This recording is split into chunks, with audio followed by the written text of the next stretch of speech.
बंद करें। केमिस्ट्री में हम आज पढ़ रहे थे इलेक्ट्रिकल केमिस्ट्री और अभी फिजिक्स में भी हम क्या पढ़ रहे हैं, इलेक्ट्रिकल फिजिक्स।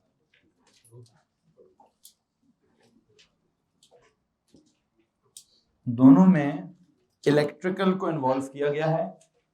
केमिस्ट्री में इलेक्ट्रिसिटी से रिलेटेड कौन सी केमिकल रिएक्शंस का लेना देना है उसको पढ़ाया जा रहा है, और फिजिक्स में इलेक्ट्रिसिटी से रिलेटेड सर्किट में जो कमी रह गई है वो पढ़ाई जा रही है। कौन सा इलेक्ट्रिकल कंपोनेंट है जो पढ़ाया जा रहा है, कैपेसिटर एंड इट्स कैपेसिटेंस पढ़ाई जा रही है।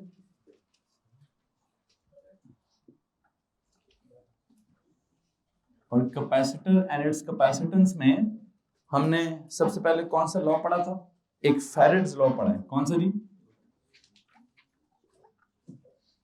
वहां क्या पढ़ रहे थे हम, फैराडेज रिलेशनशिप। क्या पढ़ा हमने केमिस्ट्री में, फैराडेज रिलेशनशिप, वो कुछ और चीज है। और यहाँ क्या पढ़ा है हमने, फैराडेज लॉ, ये कुछ और चीज है। यहाँ पे हमने क्या किया कि कौन किसके डायरेक्टली प्रोपोर्शनल है। यहाँ हमने कहा था चार्ज स्टोर्ड इज क्या, is directly proportional to the voltage developed. जिसके हिसाब से अगर आप इक्वेशन निकालें तो क्या इक्वेशन बनती है, ऐसा छोटा क्यों नहीं था यहाँ हमने क्या किया, बड़ा क्यू सिंबल लिया है, फिर क्यू प्रोपोर्शनैलिटी को इक्वालिटी करें क्या हो जाएगा, सी वी। फिर यहां से अगर हम सी निकालते हैं तो सी का क्या फॉर्मूला निकलता है, Q over we.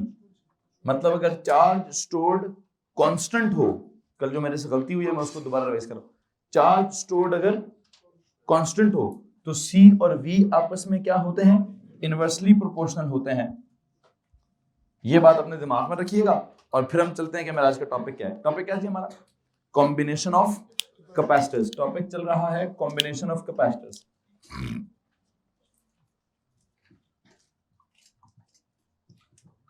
Combination of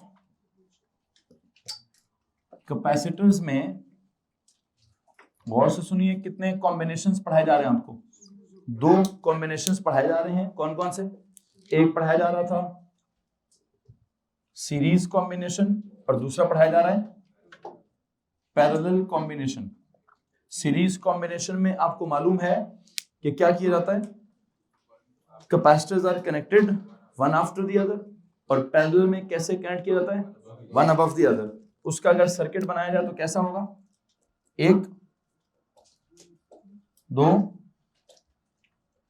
3। मैंने 3 यूं करके कुछ बनाए हैं।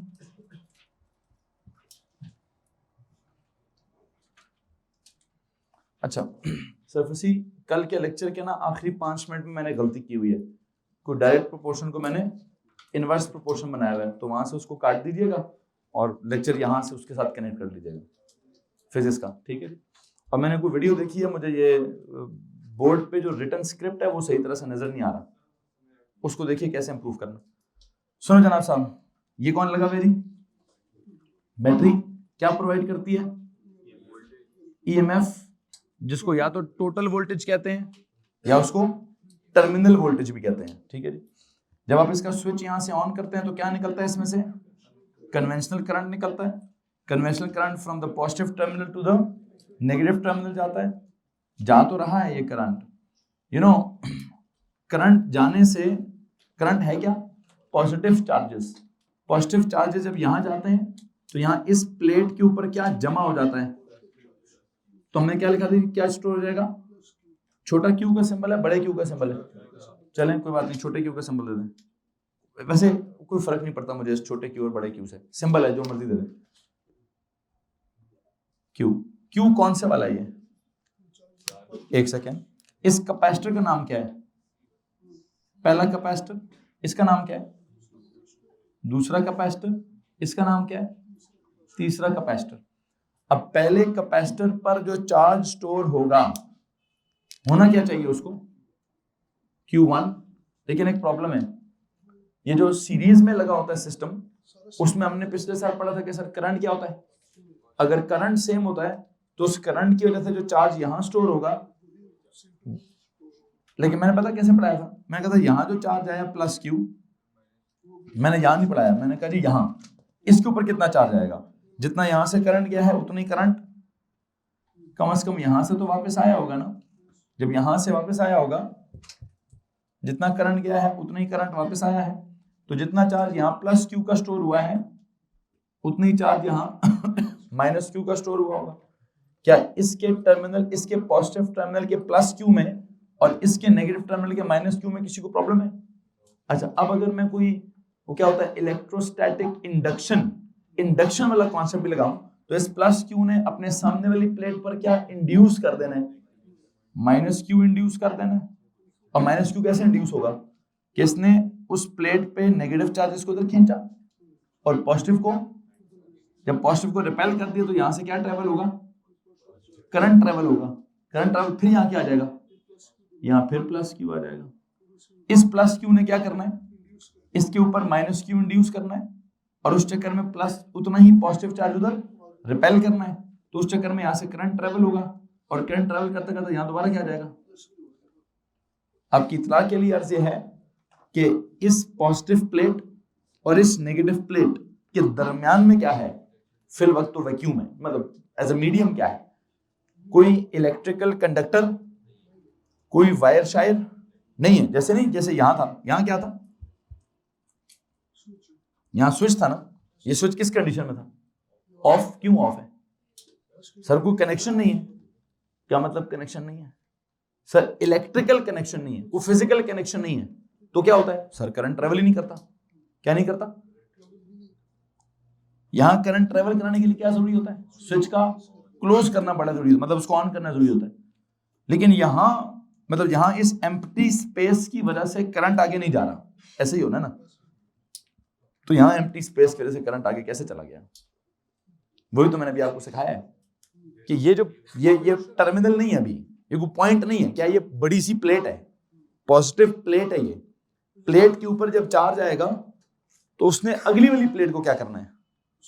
उसने अगली वाली प्लेट में चार्ज इंड्यूस करना है। उस इंडक्शन के नतीजे में क्या हो रहा है? उस इंडक्शन के नतीजे में, मिसाल के तौर पर ये न्यूट्रल जगह है,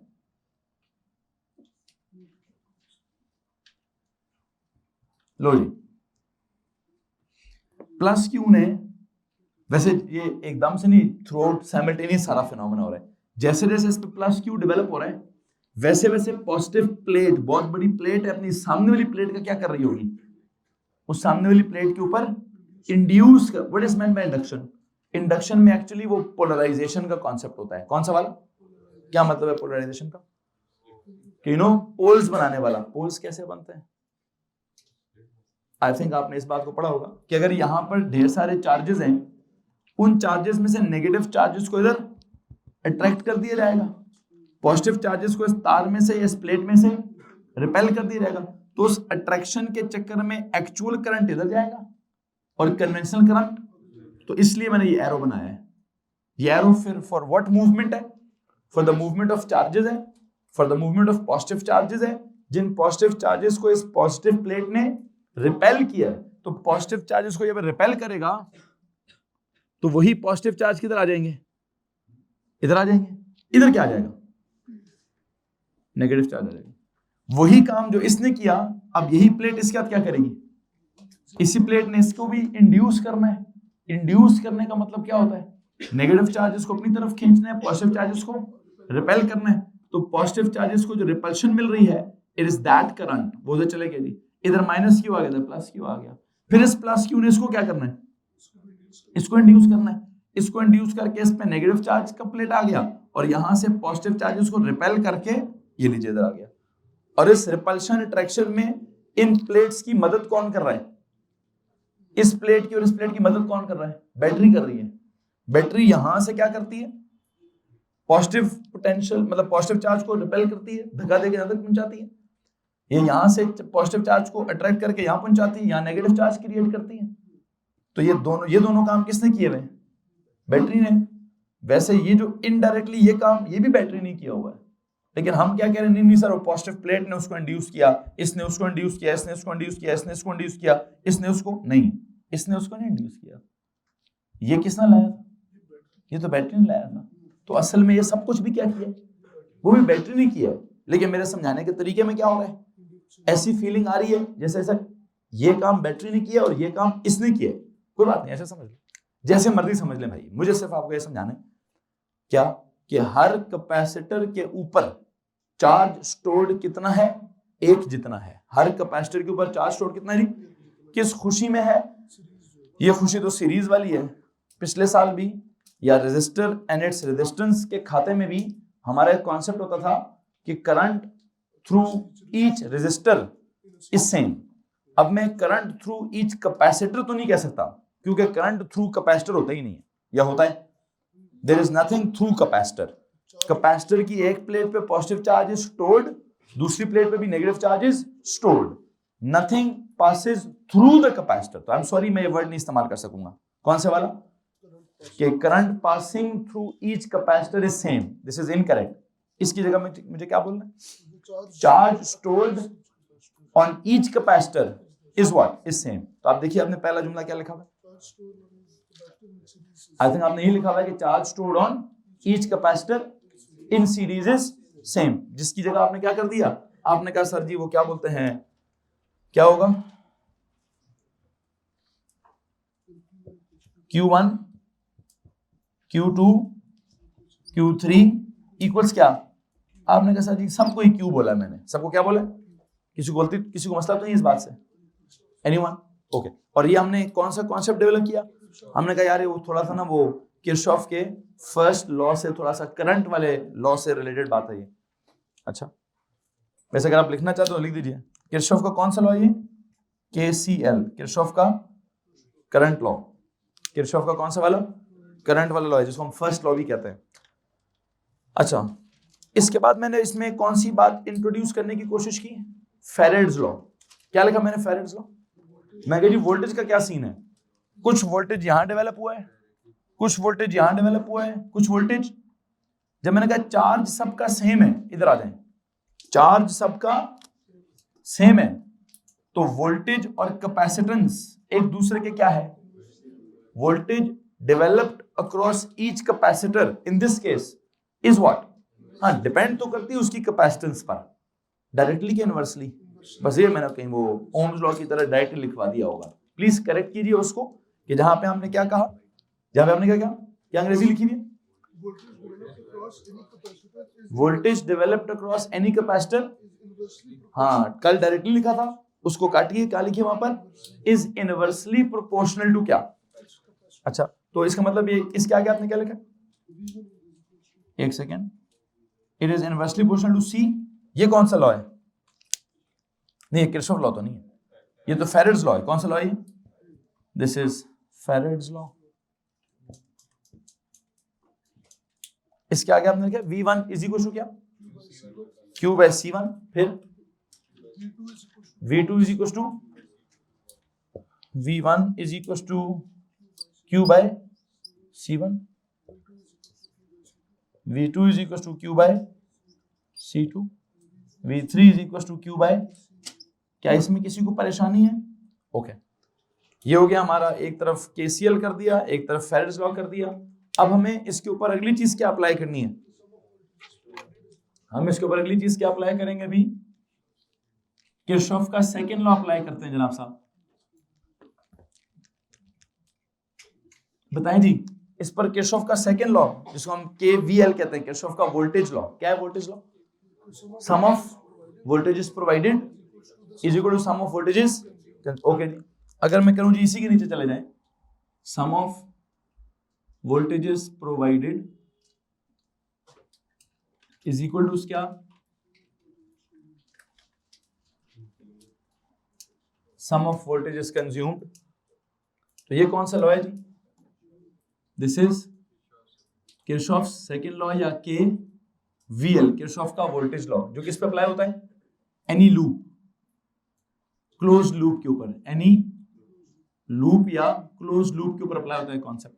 ओके, जब इस पर अप्लाई करते हैं तो व्हाट इज वोल्टेज प्रोवाइडेड? कितना है voltage provided? It is VT। कितना है वोल्टेज कंज्यूम्ड?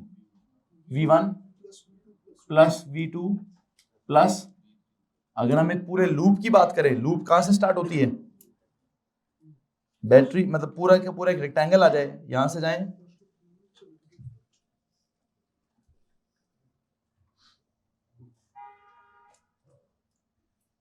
तो यहां पे वोल्टेज प्रोवाइडर कौन है?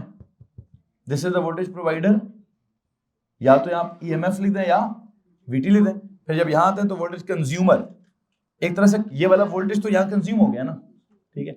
हाँ हमें पता है डेवलप हुआ है, चलो डेवलप हुआ है जो इसके मुताबिक ये प्रोवाइडर है और ये तीन कौन है, कंज्यूमर्स हैं। तो यहाँ कितना कंज्यूम हो जाएगा, V1 V2 और ये। अब इसको क्या, ये हमारा कल का लेक्चर है जी, मैंने कल का लेक्चर रिवाइज कर दिया, यहां तक किसी को मसला है। अब यहां से आगे मुझे क्या करना है, V1 की जगह क्या लिखना है, Q बाय, मैंने कल सारा काम किया हुआ था। अब मैं यहां से उठा के कुछ ना कुछ उधर पुट करता हूं।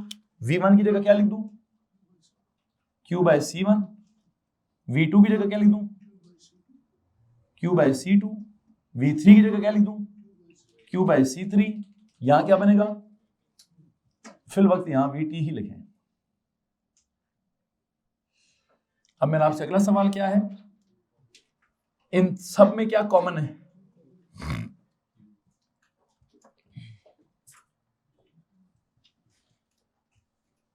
One over C1 plus 1, okay. अब अगला सवाल क्या है, ये Q यहां क्या हो रहा है, यहां जाकर क्या हो जाएगा, यह है टोटल वोल्टेज ओवर क्या है, this is kind of total charge, what is it equal to, 1 over C1, 1 over C2, 1 over क्या, आखिरी जो चीज मैंने आपसे पूछनी है प्लीज मुझे वो बता दीजिए, V ओवर Q क्या होता है। इधर आ जाए, इधर आ जाए, ये Q ओवर V क्या होता है, तो V ओवर Q क्या होगा, किसी को मसला इस बात से, Q ओवर V है C के बराबर, किसके बराबर, तो V ऊपर कर दें Q नीचे कर दें, V over Q equal to क्या, 1 over C।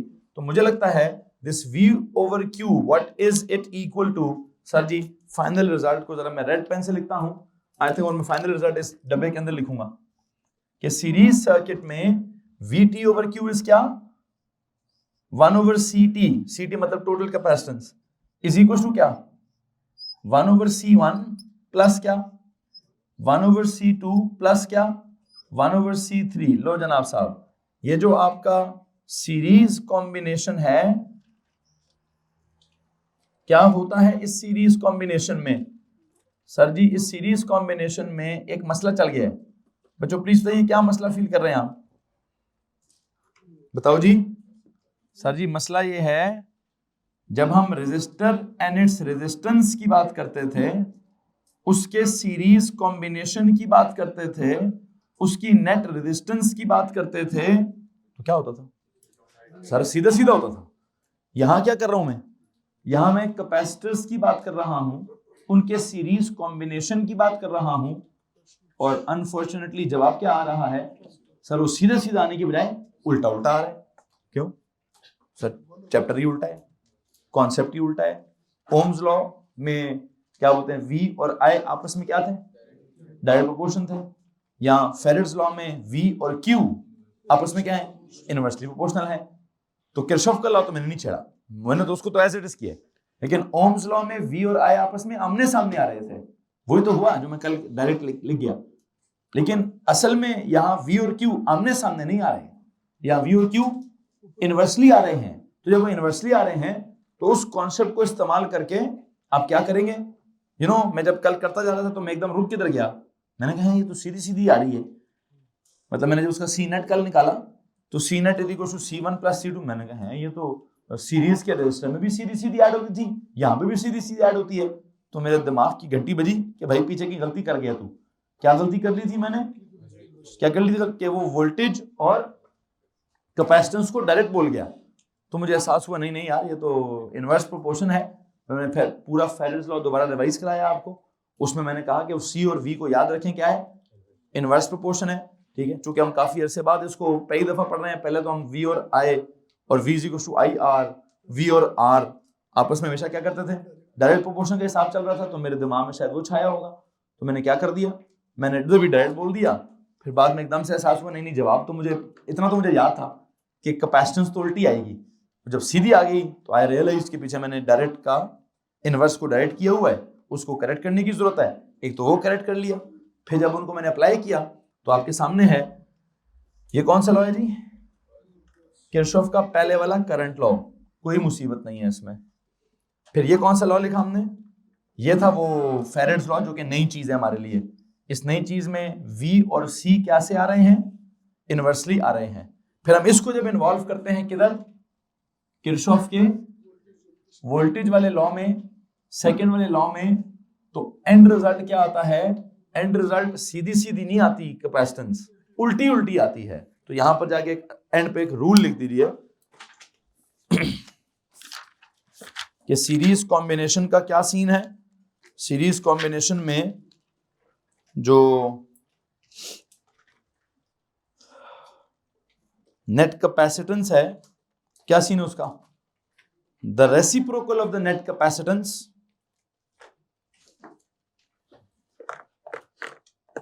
the what, the reciprocal of the net capacitance of the series circuit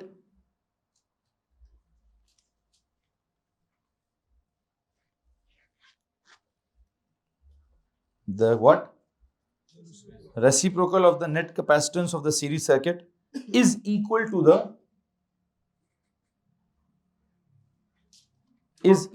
the sum of the reciprocals, is equal to the sum of the reciprocals of क्या, of sum of the reciprocals of individual capacitances, sum of the reciprocals of individual capacitances, individual capacitances। कोई problem है यहां तक, anyone no? Okay, अब एक छोटी सी मुझे आपसे बात पूछनी है। सीरीज वाले सर्किट में जब रेजिस्टेंसेस होती थी तो उनका नेट कैसा होता था, सीधा सीधा। जब हम सीधा सीधा ऐड करते हैं तो नेट रिजल्ट कैसा आता है, इंडिविजुअल रिजल्ट से बड़ा आता है। लेकिन जब हम उल्टा उल्टा ऐड करते हैं तो नेट रिजल्ट क्या आता है। इसका मतलब आपको एक बात का ध्यान रखना है कि कैपेसिटर्स के केस में सीरीज कॉम्बिनेशन में नेट कैपेसिटेंस जो है वो क्या होती है, is lesser than the smallest of capacitances। वहां क्या होता था, net resistance was greater than the greatest of resistors in series circuit। यहां मैं क्या लिखूं, net capacitance is, लिखें जी, एंड पे एक नोट लिखें, net capacitance of series circuit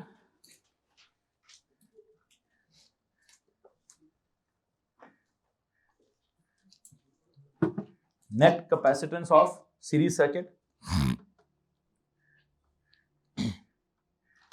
is smaller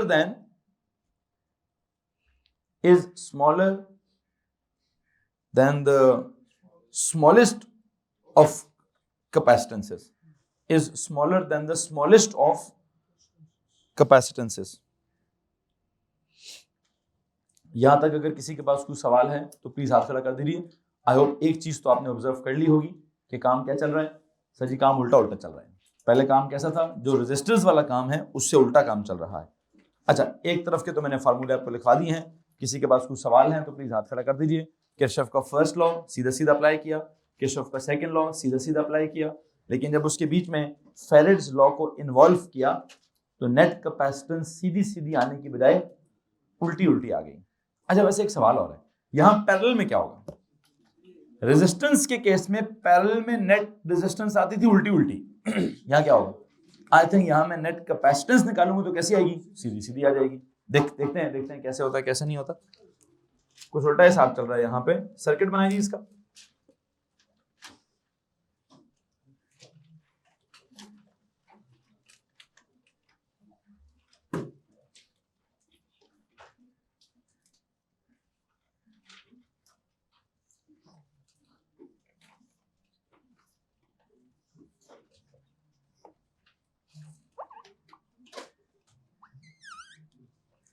सुने जी,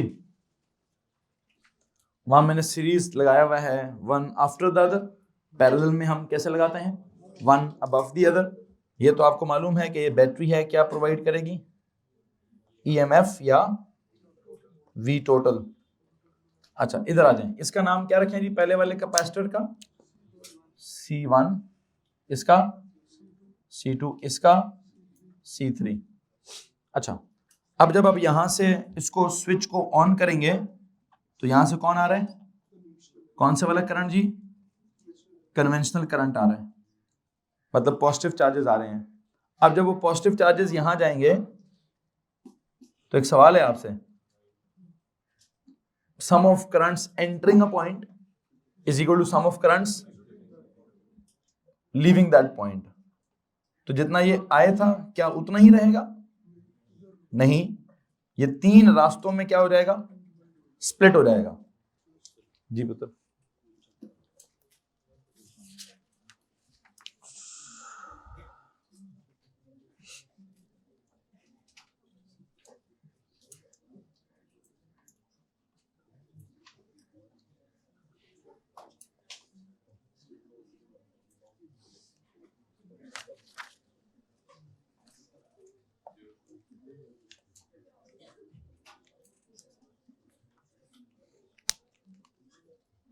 पेन दिखाओ भैया, किधर है ये? मैंने इसकी जगह सर कुछ लिखवाया ना, किधर है? वैल्यू नहीं लिखी है, ये लिखवाई है ना।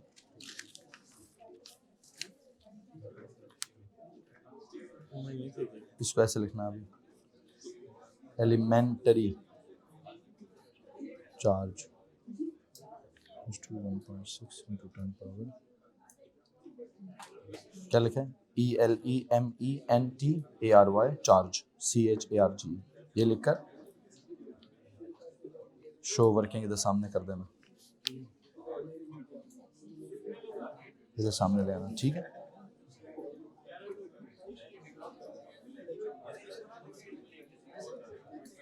इनको देखेंगे तो क्या हो रहा है यहाँ पे? कैपेसिटर्स आर कनेक्टेड कैसे? वन अबव द अदर, जिसको हम क्या कहते हैं? पैरेलल कॉम्बिनेशन कहते हैं। इधर अगर मैं कुछ लॉज लगाने की कोशिश करूं तो पहला मैं लॉ कौन सा डिस्कस कर रहा था कि यहां से करंट आ रहा है आए, लेकिन जो यहां जाता है वो क्या जा रहा है? यहां से करंट कितना जा रहा है? ये I1 जा रहा है। यहां से करंट कितना जा रहा होगा? I2 जा रहा होगा। यहां से करंट कितना जा रहा होगा? I3 जा रहा होगा, ठीक है। अब सिचुएशन ये है, जो I1 यहां जाएगा तो यहां चार्ज कितना स्टोर होगा? Q1 स्टोर होगा। उसके बिल्कुल ऑपोजिट, मतलब अगर ये प्लस Q1 है तो यहां क्या आएगा? यहां क्या चार्ज स्टोर होगा? प्लस Q2, यहां माइनस Q2। यहां क्या चार्ज स्टोर होगा? प्लस Q3, यहां माइनस Q3। यहां से अगर चार्ज प्लस Q1 जा रहा है तो यहां से माइनस Q1 कैसे आएगा? उतने ही चार्ज को रिपेल किया जाए। यहां से सब जमा होकर जब निकलेगा तो कितना निकलेगा? I ही निकलेगा, बिकॉज यू नो ये I1 है तो ये भी क्या होगा? I1 होगा। ये I3 है, जा रहा है इधर, तो यहां से निकलेगा भी कितना? I3 निकलेगा।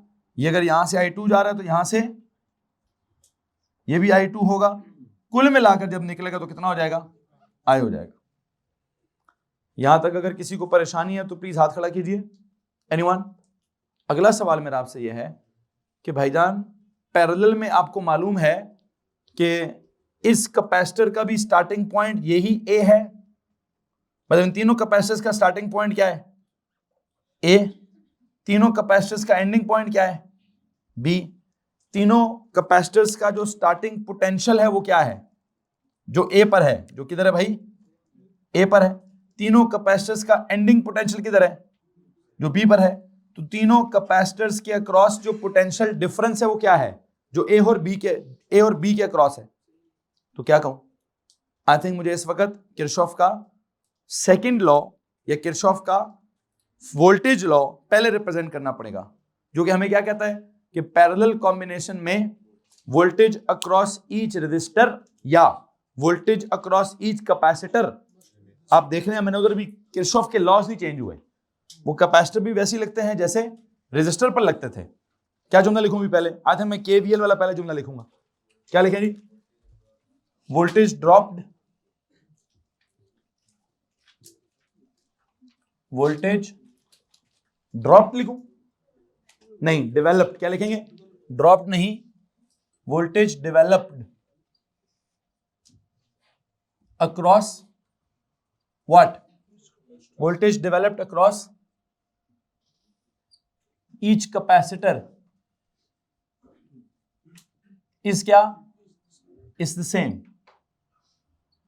और ये कौन सा वाला लॉ है जो मैं बयान कर रहा हूं, किरचॉफ का वोल्टेज लॉ, कॉल इट क्या, के वी एल, किरचॉफ का वोल्टेज लॉ अप्लाई कर रहा हूं। इसके मुताबिक क्या सिचुएशन है, इसके मुताबिक ये सिचुएशन है कि सर जी जो आपका V1 है, जो आपका V2 है, जो आपका V3 है, बेसिकली सबके सब क्या है, सेम है। और same to what, equal to क्या है सर जी, सबके सब इक्वल टू VT है। वैसे VT किसकी इक्वल है, EMF। अब आप उसको VT बोलते हैं या EMF बोलते हैं, मुझे कोई प्रॉब्लम नहीं है।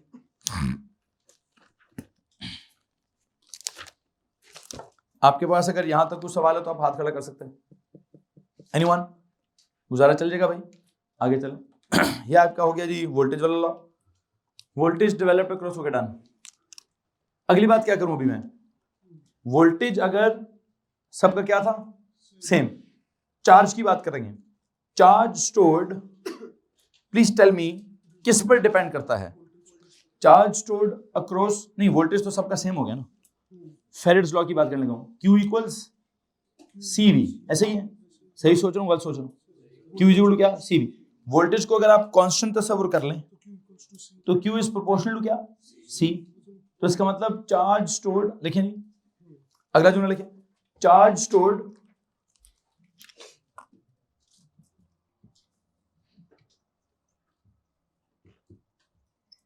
Across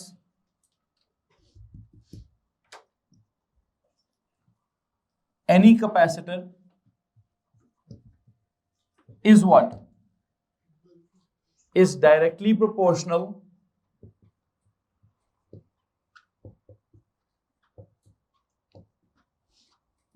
to what, to its capacitance। And you know ये बात मैंने क्यों कही है, ये कौन सा लॉ लगा जी यहां पर, सर जी यहां पे आपने किरचॉफ का नहीं लगाया, यहां पे आपने फेरेड्स लॉ लगाया है, ओके। और क्या होता है फेरेड्स लॉ, Q वैसे तो होता है इक्वल्स टू क्या, CV, लेकिन अगर V बीच में से क्या हो जाए तो चार्ज क्या होता है, प्रोपोर्शनल टू C होता है। जिसमें अगर आप ये कहते हैं कि मुझे Q1 चेक करना है, सिंबल अभी भी Q1 देता हूं, स्मॉल Q1, Q1 किसके बराबर होगा, C1 इंटू V, फिर Q2 किसके बराबर होगा, C2 इंटू V, फिर Q3 किसके बराबर होगा, C3 इंटू V। ये लिखे जनाब साहब अपने लिए।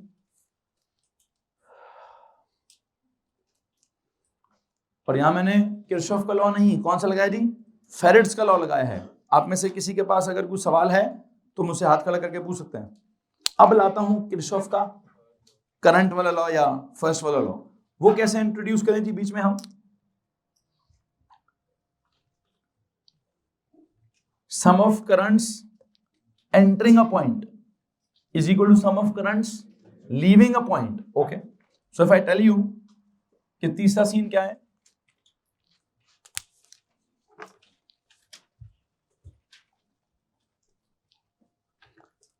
पहले जो लिखा voltage developed across each capacitors हैं, फिर लिखा charge stored across each capacitor is directly proportional to capacitance.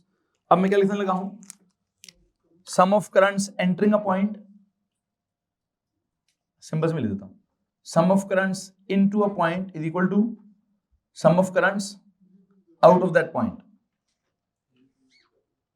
This is as sigma I in is equal to sigma I out at a point apply होता है ये।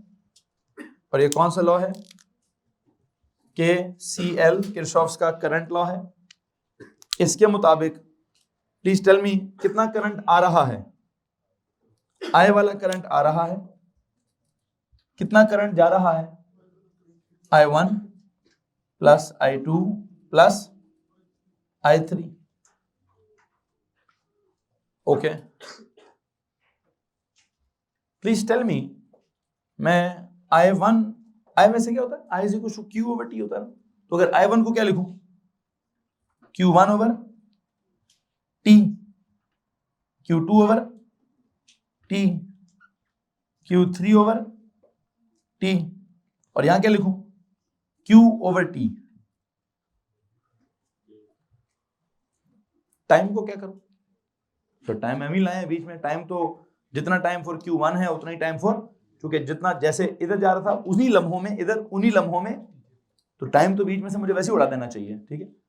Time तो मुझे discuss ही नहीं करना चाहिए था। तो अगर मैं टाइम उड़ा दूं बीच में से तो क्या बचेगा? Q इज इक्वल टू क्या? Q1 plus Q2 plus Q3। और आपको मालूम भी है कि जो किरचॉफ्स का करंट लॉ है या फर्स्ट लॉ है, it is in accordance with the law of conservation of charge. इसका नहीं, करंट वाले लॉ का, करंट वाला लॉ किसके साथ होता है? This is law of conservation of charge को मद्देनजर रखता है लॉ। खैर जो भी है, मैं Q is equal to Q1 plus Q2 plus Q3 तक जब पहुंचा हूं, मुझे बताएं यहां से आगे क्या करूंगी? Q1 की जगह क्या लिखूं? C1V। Q2 की जगह क्या लिखूं? C2V। Q3 की जगह क्या लिखूं? तो देखते हैं इक्वेशन आगे मुझे कहां तक लेके जाती है। Q की जगह लिखते हैं आप, जो टोटल वाला Q है, CV, और Q1 की जगह क्या लिख दें? C1V। Q2 की जगह C2V। Q3 की जगह। किसी को मसला इस बात से? मैं इससे अगली लाइन पे जा रहा हूं। मैंने Q था टोटल वाला चार्ज, क्या लिख दिया वहां पे? Total C total V। Q1 क्या था? चार्ज ऑन द पहला कैपेसिटर, तो C1 इंटू V। वैसे C1 इंटू V क्यों किया है? क्योंकि V पहले से क्या है? V तो वैसे ही कांस्टेंट है, तो पहले V कांस्टेंट था, V लिखा गया। अब क्या करूं मैं से? कॉमन ले लेंगे। क्या कॉमन है?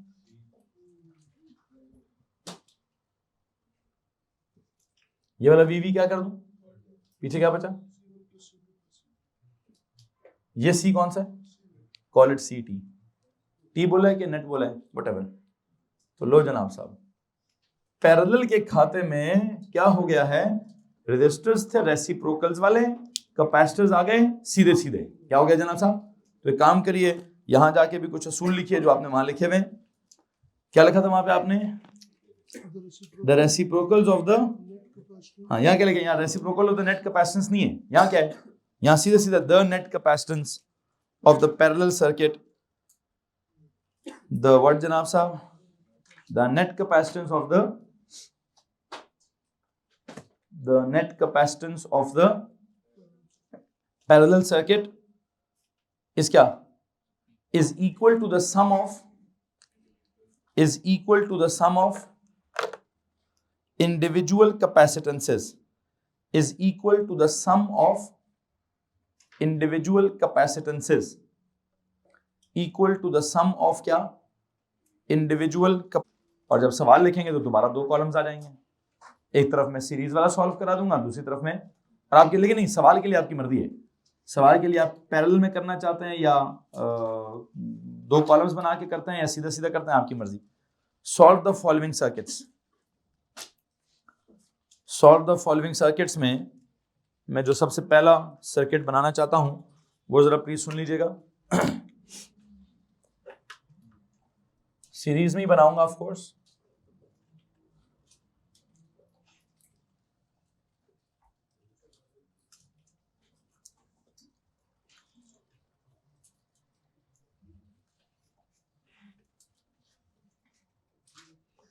सुनिएगा जरा गौर से।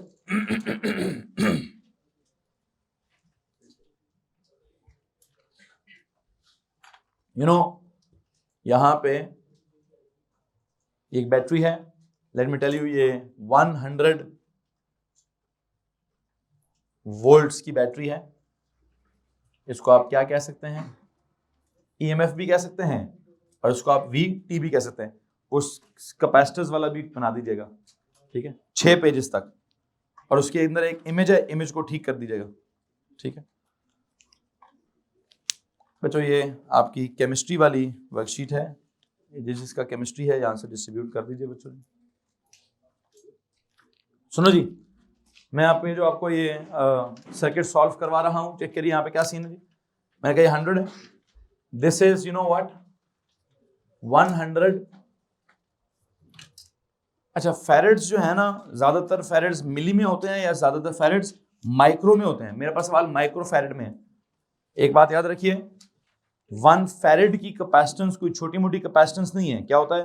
बहुत ह्यूज कैपेसिटेंस है 1 फेरेड वाली। नॉर्मल कैपेसिटेंसेस मिली फेरेड में या माइक्रो फेरेड के हिसाब से होती हैं। ये वाली मेरे पास लिखी है 100 माइक्रो फेरेड, इसकी वैल्यू है 200 माइक्रो फेरेड, इसकी वैल्यू है। अभी कोई सवाल नहीं है कि सर मिली में क्यों है, तो मैं बस डेटा यार, डेटा जैसे भी है। एक का मैंने माइक्रो लिख दिया है, दूसरे का 100 माइक्रो, एक 100 माइक्रो, दूसरे का 200 माइक्रो फेरेड, तीसरे का जो भी वैल्यूज है। ये कौन है वैसे? C1, C2, C3। ये सवाल है जनाब साहब, ब्लैक कलर से जो मैंने किया हुआ है, दिस इज योर क्वेश्चन। ठीक है, आगे भेज दें बेटा, बस आगे भेज दें। आप में से किसको नहीं मिली है सीट? राना साहब मिल गई है या शाम? ठीक है जी, पीछे भेजते हैं बच्चों, यहां से पीछे भेजते हैं।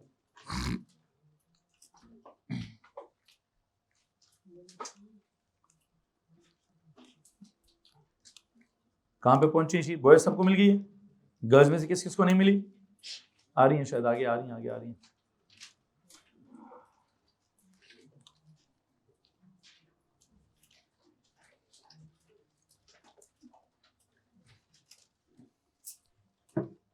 सुनिए जरा, मुझे एक बात बताएं यार, पिछले साल भी तो आते थे सर्किट्स। क्या होता था सवाल? सॉल्व द सर्किट ही होता था ना? क्या मतलब होता था सॉल्व द सर्किट का? सबसे पहले हम निकालते थे टोटल रेजिस्टेंस, फिर हम निकालते थे टोटल करंट, फिर हम निकालते थे हर रेजिस्टर का करंट या हर रेजिस्टर की वोल्टेज। कुछ इस तरह का स्टेप बाय स्टेप चल रहे होते थे। यहां देखते हैं मैंने क्या करना है जनाब साहब। जैसे ही मैं ये वाला बटन जो है वो ऑन करूंगा, यहां से करंट जाएगा। खैर मैं यहां करंट में इतना ज्यादा इंटरेस्टेड नहीं हूं, जितना ज्यादा इंटरेस्टेड मैं इसके ऊपर क्या स्टोर होने पे हूं। लेकिन ये तो सीरीज सर्किट है ना, सीरीज सर्किट में चार्ज क्या होता है? सेम होता है।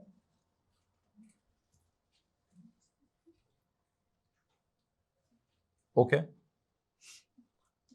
खैर एक तो मुझे हर कैपेसिटर का क्या निकालना होगा, बताएं बच्चों? हर कैपेसिटर का मुझे चार्ज निकालना होगा।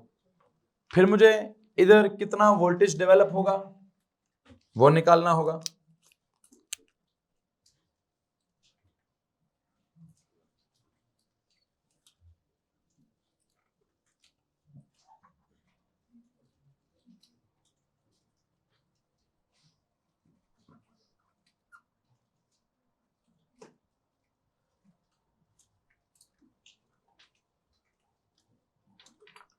चार्ज सबका सेम है लेकिन वोल्टेज सबका डिफरेंट होगा। एक तो मुझे जो ग्रीन लिखा है वो अननोन है और जो रेड लिखा है वो अननोन है। मुझे सबसे पहले क्या करना चाहिए? मुझे इसको सॉल्व करने के लिए सबसे पहले स्टेप में नेट कैपेसिटेंस निकालनी चाहिए। क्या निकालनी चाहिए? जैसे पिछले साल में हम सर्किट को सिंप्लीफाई कर लेते होते थे। कैसे सिंप्लीफाई हो गए? इसकी नेट कैपेसिटेंस निकाल दें। 1/C net is equal to 1/C1 plus 1/C2 plus 1/C3। Please बताइए क्या सीन है? 1/100 microfarad plus 1/200 microfarad plus 1/300 microfarad. This will give you 1/C net. Please tell me 1/C net का answer क्या है? हाँ जी, 11/600। Okay, अब ये तो है 1/C नेट का आंसर। मुझे किसका आंसर चाहिए? मुझे तो C नेट का आंसर चाहिए। तो C नेट का आंसर क्या होगा? 600/11 क्या? माइक्रोफैरड। मैंने वैसे वो माइक्रोफैरड को कन्वर्ट नहीं किया,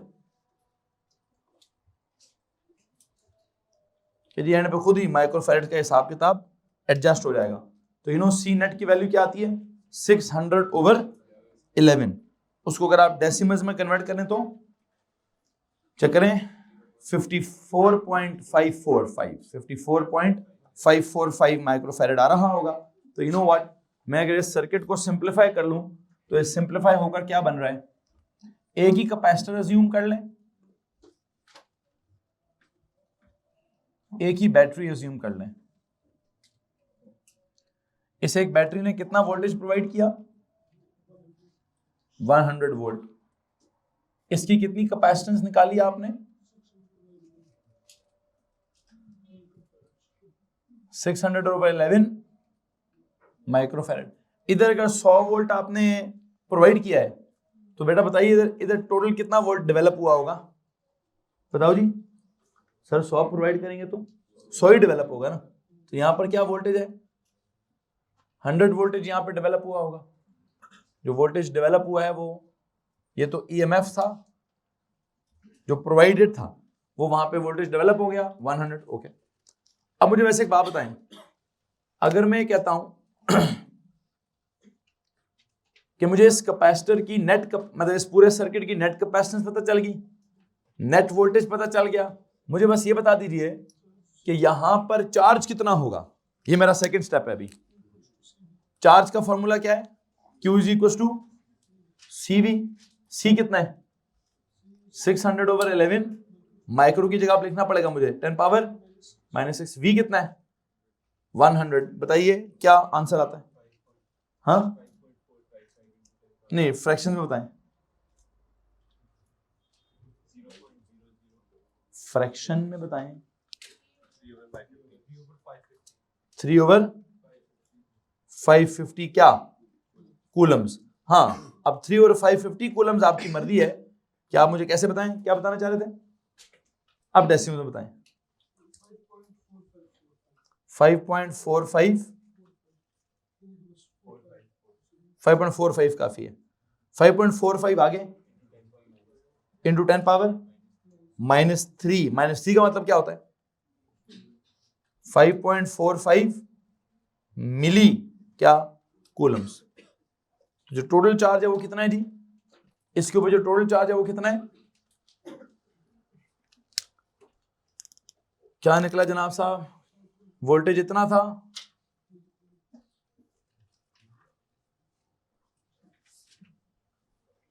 वोल्टेज वाज 100 वोल्ट, कैपेसिटेंस इतनी थी। प्लीज टेल मी जो इस पर चार्ज स्टोर हुआ है वो कितना स्टोर हुआ है जी, दैट इज 5.54 क्या मिली कूलम्स, 5.54 मिली कूलम्स। यहां तक अगर किसी को परेशानी है तो आप हाथ खड़ा कर सकते हैं जी, एनीवन। सो यू नो आपने इसको सॉल्व कर लिया, सॉल्व मतलब सिंप्लीफाई कर लिया कि इसकी टोटल कैपेसिटेंस इतनी है, उस पर टोटल चार्ज इतना स्टोर हुआ है, वोल्टेज उसके ऊपर 100 वोल्ट का डेवलप हुआ है। किसी को मसला इस बात से, अब एक चीज रह गई है, वापस आए, चार्ज ऑन ईच कैपेसिटर क्या होगा, क्यों सेम होगा, सीरीज है ना, तो चार्ज क्या होगा, सेम होगा। तो वो कितना होगा जी, 5.45। वोल्टेज ऑन ईच कैपेसिटर क्या होगा, V1 will be equal to, V1 क्या होगा, Q1/C1 या Q/C1। V2 क्या होगा, तो एक काम करें, आगे जाए और नोट लिखे जी अभी इसके आगे, charge on each capacitor is same, कितना, दैट इज कितना है भाई, 5.45 मिली कूलम्स। अगली बात क्या है, voltage, voltage on each capacitor वो निकालना पड़ेगा। कैसे, कैसे निकालेंगे भाई, सर जी V1 कैसे निकलेगा, V1 कैसे निकलेगा जी, Q1 ओवर या Q/C, Q/C1।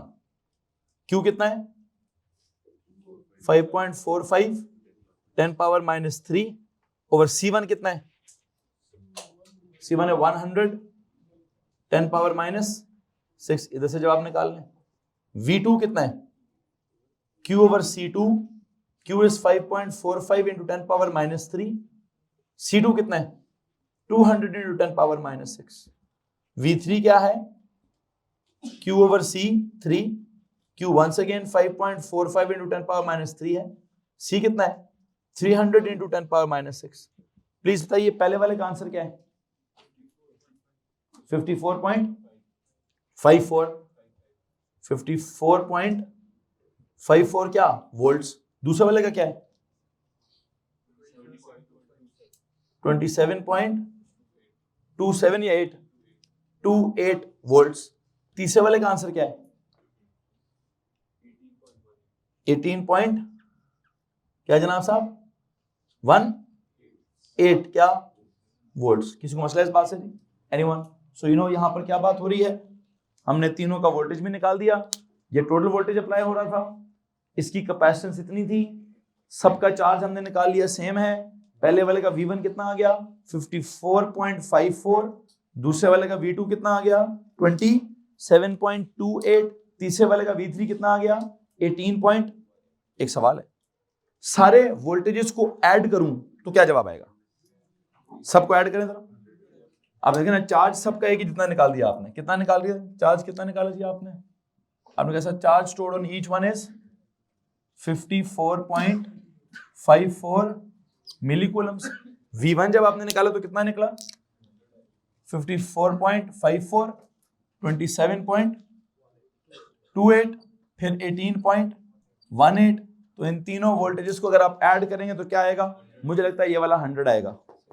किरशॉफ्स voltage law, KVL, जितना वोल्टेज प्रोवाइड किया है उतना ही वोल्टेज कंज्यूम होगा इन क्या? इन अ क्लोज्ड लूप.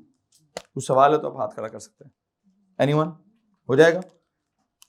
एक आपने कर लिया है सीरीज वाला सर्किट सॉल्व, एक और कर लीजिए आप पैरेलल वाला सर्किट सॉल्व.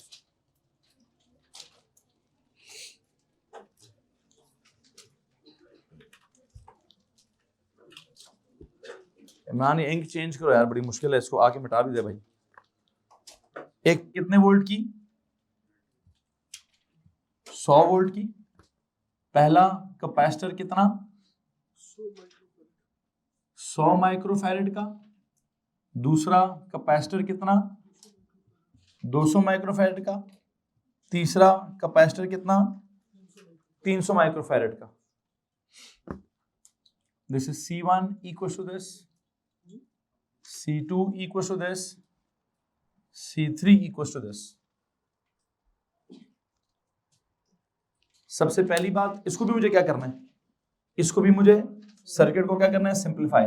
इसको सिंप्लीफाई करूं तो तीनों की एक ही क्या निकलेगी? कैपेसिटेंस. जब तीनों की एक ही कैपेसिटेंस निकलेगी तो आई होप आपको मालूम है कि net capacitance of the series नहीं ऑफ द क्या? Of the parallel circuit, that is very easy. कैसे? सीधा सीधा क्या करेंगे? सीधा सीधा ऐड करेंगे. तो यहां मेरा पहला स्टेप क्या होगा? यहां पहला स्टेप है जी सी नेट. वो क्या होगा? C1 plus C2 plus C3. What is C net? 100 जमा 200 जमा 300. क्या जवाब है जी? 600. क्या? लो जी, यहां आपने इसका सी नेट निकाल लिया. What is C net? It is equal to 600 microfarad. Okay. और जो वोल्टेज आपने प्रोवाइड किया था वो वोल्टेज कितना था जी? 100 वोल्ट का था. ओके. अगली चीज मुझे क्या निकालनी है अभी? इसी सर्किट में मुझे क्या निकालना चाहिए? Total charge. क्या निकालना चाहिए? Total charge. Please tell me total charge कैसे निकालूं? Q is equal to CV. C कितना है? 600 माइक्रो फैरेड इंटू V कितना है? 100. प्लीज टेल मी क्या आंसर आता है टोटल चार्ज का? हाँ जी, 3/50 वाट कूलम्स. और अगर डेसिमल्स में निकालना हो तो मिली मिले जाए. 3/50 को 60 मिली कूलम्स. क्या जनाब साहब? 60 into 10 power -3 Coulomb's. Call it क्या? 60 मिली कूलम्स. क्या हुआ जनाब साहब? इसके ऊपर चार्ज आपने कितना स्टोर किया?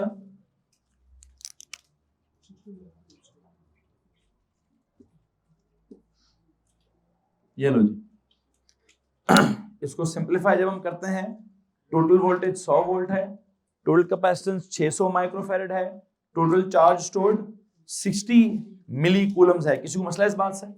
वापस आ जाए इधर, मुझे तो उसको सॉल्व करना है। इसको सॉल्व करने के लिए क्या लिखूं अभी कि सर जी एक तो पैरेलल है, तो पैरेलल में एक चीज तो कॉमन करें ना, क्या? तो यहां सबसे पहली बात क्या लिखेंगे आप? Voltage across each capacitor is same. कितना? दैट इज क्या? That is 100 volt. पहला कॉन्सेप्ट हो गया जी। फिर दूसरा कॉन्सेप्ट क्या है जी?